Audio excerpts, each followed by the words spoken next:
আমরা এখন আলোচনা করতে যাচ্ছি আজকে পার্ট অফ স্পেসের গুরুত্বপূর্ণ একটা বিষয় নিয়ে, যেটি আমাদের জবের প্রিপারেশনের জন্য খুবই গুরুত্বপূর্ণ।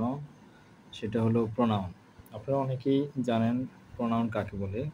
নাউনের পরিবর্তে যে ওয়ার্ড ব্যবহৃত হয় তাকে প্রোনাউন বলে। এটি খুবই বেসিক একটা বিষয়। আসলে নাউনের পরিবর্তে অনেক ধরনের প্রোনাউন বসতে পারে, যেগুলো অনেকগুলো শ্রেণীবিন্যাস আছে। এখানে কিছু শ্রেণী হয়তো উদাহরণ দেওয়া আছে, আপনারা দেখতে পাচ্ছেন।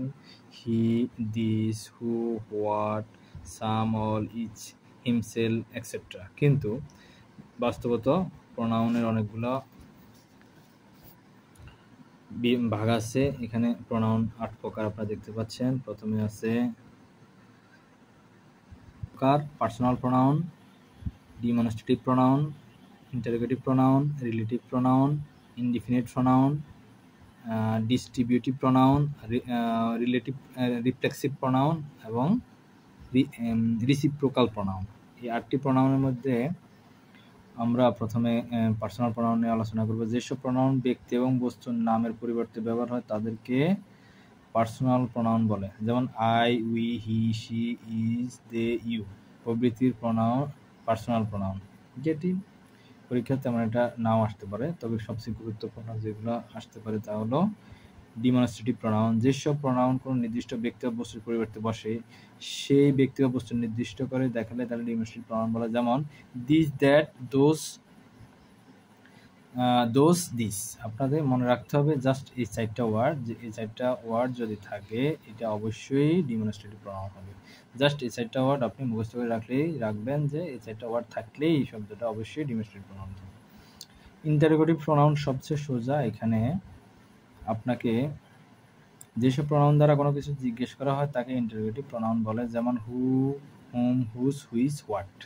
এটা সবচেয়ে সোজা। এরপরে আসলে রিলেটিভ প্রোনাউন। রিলেটিভ প্রোনাউন এটাও আপনার ইন্টারোগেটিভ প্রোনাউনের মতোই। হু, হুইচ, হুম, হুজ, এগুলো 4টা মুখস্থ করে রাখতে হবে। তবে সবচেয়ে গুরুত্বপূর্ণ যেটি হলো এটা হলো ইনডিফিনিট প্রোনাউন। সবচেয়ে গুরুত্বপূর্ণ। যেসব প্রোনাউন বিশেষ কোনো ব্যক্তি বা বস্তুকে না বুঝিয়ে অনির্দিষ্ট ব্যক্তি বা বস্তুকে বোঝায় তাকে ইনডিফিনিট প্রোনাউন বলে। ইনডিফিনিট প্রোনাউন আবার 2 প্রকার, পজিটিভ প্রোনাউন আর নেগেটিভ প্রোনাউন। আপনার পজিটিভ প্রোনাউনে যেমন all, each, everyone, everybody, anyone, anything, anybody, something, somebody, someone positive pronoun. আর নেগেটিভ প্রোনাউনে আছে হলো none, nobody, no one, nothing. আপনাকে মুখস্থ রাখতে হবে এই শব্দগুলো যদি থাকে তাহলে ইনডিফিনিট প্রোনাউন হয়, আর পরীক্ষাতে সবচেয়ে বেশি এটাই আসে। 6 নম্বরে আছে আমাদের ডিস্ট্রিবিউটিভ প্রোনাউন। যেসব প্রোনাউন 2 বা ততোধিক ব্যক্তি বা বস্তুর প্রকৃতিতে পৃথকভাবে না বুঝিয়ে একত্রে বোঝায়। যেমন ইচ, এভরি, ইদার, নাইদার। এই 4টা থাকলে আপনাকে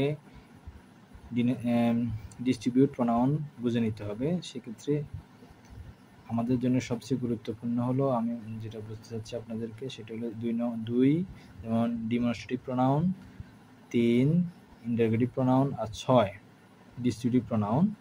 আর আরেকটা প্রোনাউন আছে সেটা হলো রিফ্লেক্সিভ প্রোনাউন, যেখানে আপনার সবাই আপনি জানেন হিমসেল, মাইসেল, ভার্বসেল, সেলফযুক্ত সবগুলোই রিফ্লেক্সিভ প্রোনাউন হয়। সবচেয়ে সোজা হলো সেলফ লেখা থাকলেই ওটা রিফ্লেক্সিভ প্রোনাউন, সোজা বাংলা মুখস্থ।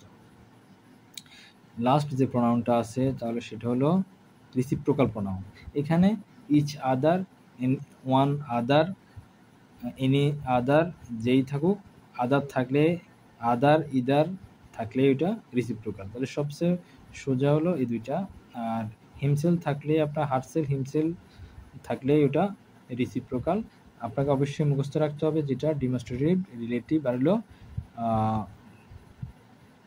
ডিস্ট্রিবিউটিভ প্রোনাউন, যেটা পরীক্ষা অত্যন্ত গুরুত্বপূর্ণ। এখান থেকে জবের পরীক্ষা একটি বা 2টি প্রশ্ন থাকতে পারে, ভালো করে একটু দেখে নেবেন।